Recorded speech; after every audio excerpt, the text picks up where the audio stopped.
तुम अपने जीवन में जो कुछ काम करना चाहते हो, तुम जो कुछ भी कर रहे हो, तुम एग्जाम की तैयारी कर रहे हो, तुम वर्कआउट कर रहे हो, तुम किससे बात कर रहे हो, तुम सोने जा रहे हो, तुम घूमने जा रहे हो, स्थिर मन। सचिन का स्ट्रीट ड्राइव देख लिया, गॉड ऑफ क्रिकेट बनना है।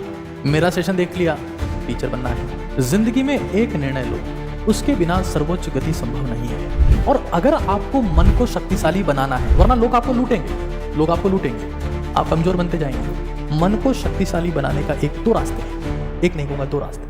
एक, स्थिर मन। अगर आपका मन स्थिर है तो सर्वोच्च संभावना की ओर जाने का सबसे पहला हथियार है। गतिशील मन के साथ में, अस्थिर मन के साथ में, मन को ताकतवर बनाओ। स्थिर मन सबसे बड़ी ताकत है, इससे बड़ी ताकत कोई नहीं है। स्थिर मन सर्वोच्च संभावना का फाउंडेशन है और वो किसी भी चीज में हो सकती है। तुम्हें क्या लगता है, अगर सचिन को गॉड कहा जा रहा है, सचिन के लिए गॉड शब्द यूज किया जा रहा है, तो इसलिए किया जा रहा है कि सचिन ने कुछ चमत्कार किया? नहीं, सचिन ने कंसंट्रेशन के दम पर अपनी सर्वोच्च संभावना को हासिल किया। तुम अपने जीवन में जो कुछ काम करना चाहते हो, तुम जो कुछ भी कर रहे हो, तुम एग्जाम की तैयारी कर रहे हो, तुम वर्कआउट कर रहे हो, तुम किससे बात कर रहे हो, तुम सोने जा रहे हो, तुम घूमने जा रहे हो, स्थिर मन। स्थिर मन के बिना तुम सर्वोच्च संभावना के करीब नहीं पहुंच पाओगे, ये मेरी गारंटी है। अस्थिर मन सबसे बड़ी कमजोरी है। आप एक चीज शुरू करते हैं, वो आपको दूसरी का ऑप्शन देगा, दूसरी शुरू करोगे तीसरी का ऑप्शन देगा, और जब तक मन स्थिर नहीं होगा सर्वोच्च गति हासिल नहीं हो सकती। आपको पता है, जब लट्टू घूमता है, जब लट्टू सर्वोच्च गति में होता है तो मालूम पड़ता है कि लट्टू बिल्कुल स्थिर है, बिल्कुल स्थिर है। वो तभी अपनी हाईएस्ट स्पीड में होता है। स्थिर मन कि मुझे यही काम करना है, बस यही काम करना है, इसी काम में परफेक्शन चाहिए। इस चीज को सबसे पहले समझना है। अस्थिर मन, अस्थिर मन भटकाव है, एक भटकाव है, और सर्वोच्च संभावना में सबसे बड़ा टकराव है। सर्वोच्च संभावना में सबसे बड़ा टकराव है।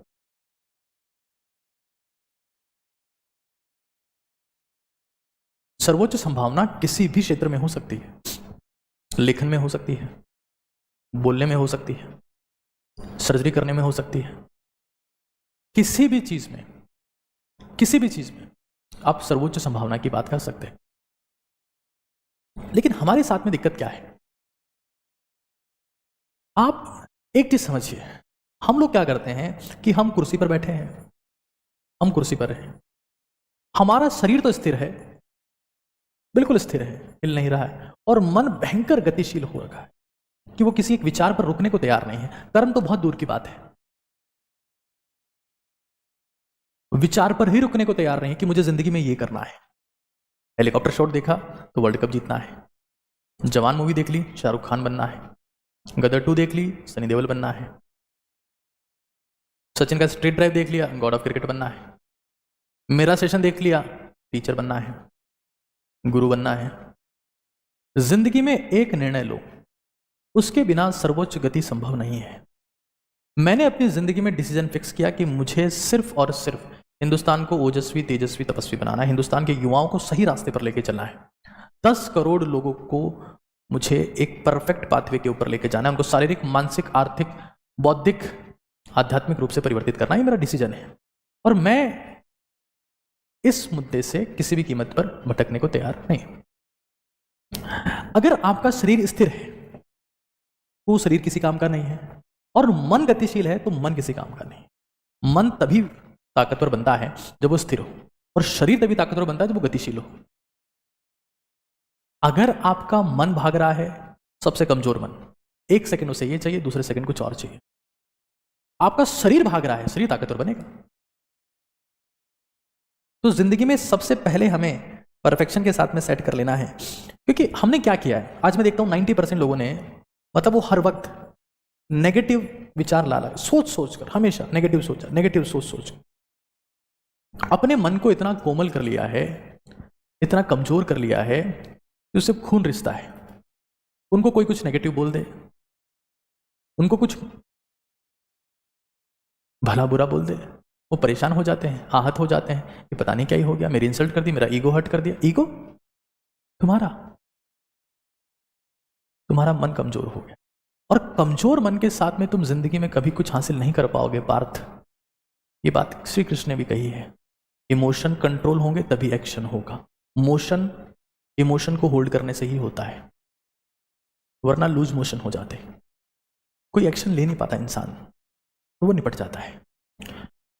तो नेगेटिव सोच सोचकर तुम मुलायम हो गए हो, तुम्हारा खून रिस रहा है, तुम कमजोर हो गए हो और मरने को उतारू हो। और ये बात मैं ये नहीं कह रहा, क्योंकि भारत में, हमारे देश में, जहां बुद्धिमत्ता का पैमाना ये है कि आपके सर में कितने सफेद बाल हैं, वहां पर भी मैंने कई ऐसे लोग देखे हैं जो एक मेच्योरिटी हासिल करने के बाद में, परिपक्वता हासिल करने के बाद में भी नेगेटिव विचारों से, नेगेटिव सोच से घिरे हुए हैं, और वो लगातार अपने आप को खत्म किए जा रहे हैं। मन को शक्तिशाली बनाना पड़ेगा, क्योंकि स्थिर मन ही ईश्वर के सबसे करीब है। स्थिर मन मतलब एकाग्रता, स्थिर मन यानी निरंतरता, स्थिर मन यानी सर्वोच्च संभावना, स्थिर मन यानी ईश्वर। सिंपल। जहां मन स्थिर नहीं है, तो मुझे बताओ कि अगर अर्जुन में एकाग्रता नहीं होती तो भगवान श्री कृष्ण अर्जुन के साथ में कभी होते? कभी अर्जुन उनका परम शिष्य होता? कभी अर्जुन को वो गीता ज्ञान देते? ऐसा कुछ भी नहीं होता। अर्जुन में एकाग्रता थी, क्यों? क्योंकि स्थिर मन था। जब एकाग्रता आई तो निरंतरता हो गई और वो ईश्वर बन गए। अगर मैं सेशन आप लोगों के सामने ले रहा हूं, मैं आपको सच बता रहा हूं, मेरा मन इतना ज्यादा स्थिर है कि दुनिया में शायद ही कोई इसे भटका सकता है। मैं सिर्फ अभी यहीं पर हूं और 100% यहीं पर हूं। मुझे कोई पीपीटी तैयार करने की जरूरत नहीं है, कोई प्रेजेंटेशन तैयार करने की जरूरत नहीं है, कोई फोटोज लाने की जरूरत नहीं है। जो मेरे मन के विचार आए जा रहे हैं वो मैं आपसे शेयर करता जा रहा हूं, साझा कर रहा हूं। और अगर आपको मन को शक्तिशाली बनाना है, वरना लोग आपको लूटेंगे, आप कमजोर बनते जाएंगे। मन को शक्तिशाली बनाने का एक दो रास्ते हैं, एक नहीं कहूंगा, 2 रास्ते। एक, श्वास पर ध्यान दो। श्वास पर ध्यान आपको शायद पता नहीं होगा, एक मेरा सेशन आने वाला है, बुद्ध या बुद्धू, मैं बहुत जल्दी इसके ऊपर चर्चा करूंगा। भगवान बुद्ध ने कहा कि श्वास एक ब्रिज है आपके बीच में और ईश्वर के बीच में। अगर आप खुद की श्वास पर ध्यान दे सकते हो, अपने एग्जिस्टेंस के ऊपर, कि आप इस धरती पर हो, तो आपका मन शांत होने लगता है। शांत मन भी 2 प्रकार के होते हैं, एक तो वो जो दिखा रहे हैं कि वह शांत है लेकिन है नहीं, दूसरे वो जो शांत है दिखते भी शांति है। श्वास पर ध्यान दो। दूसरा, अगर ये अभ्यास नहीं कर सकते तो चंद्रभेदी प्राणायाम, मैं इस प्राणायाम का फैन हूं। मतलब इस प्राणायाम का शायद मेरे से बड़ा समर्थक इस धरती पर शायद ही पैदा हुआ होगा, मैं आपको सच बता रहा हूं। चंद्रभेदी प्राणायाम करना क्या होता है? बाईं नासिका, दाईं को बंद करके, हो सकता है स्क्रीन में आपको उल्टा दिखे, मैं बाईं से सांस लूंगा, दाईं को बंद करूंगा। आप चाहें, अगर आप आलसी हैं तो आप सिर्फ दाईं को बंद करें और बाईं से लेते रहें, बाईं से छोड़ते रहें, बाईं से लेते रहें, बाईं से छोड़ते रहें। अगर आप आलसी हैं तो कई लोग तो मुझे भी पूछते हैं कि सर इसमें कॉटन डाल लेकर दाईं वाली में काम हो जाएगा। कॉटन काम नहीं कर पाएगी, हवा फिर भी जाएगी। दाईं को बंद करें, बाईं से सांस लेते रहें। जब भी लगे कि मन में कई विचार आ रहे हैं, मन अस्थिर हो रहा है, क्योंकि मन जब तक स्थिर नहीं होगा अधिकतम गति प्राप्त नहीं हो पाएगी। और अगर आप थोड़े से एक्टिव हैं तो आप प्रॉपर फॉर्मेट में चंद्रभेदी प्राणायाम कर सकते हैं। दाएं नासिका को बंद करें, बाएं से श्वास खींचे और दाईं से वापस छोड़ दें। मतलब श्वास लेना बाईं से ही है, बार बार बाईं से लेना है, बाईं से ही अंदर जाना चाहिए और दाईं से छोड़ा जाना है, क्योंकि बाईं से लिया हुआ श्वास आपके पैरासिम्पैथेटिक नर्वस सिस्टम को एक्टिवेट करता है, आपको शांत करता है, आपके दिमाग को शांत करता है, आपके मन को मजबूत बनाता है, आपके मन को दृढ़ बनाता है। और दृढ़ मन ही किसी भी सफलता को पाने का एकमात्र अचूक ब्रह्मास्त्र है, अचूक हथियार है, कोई और रास्ता नहीं।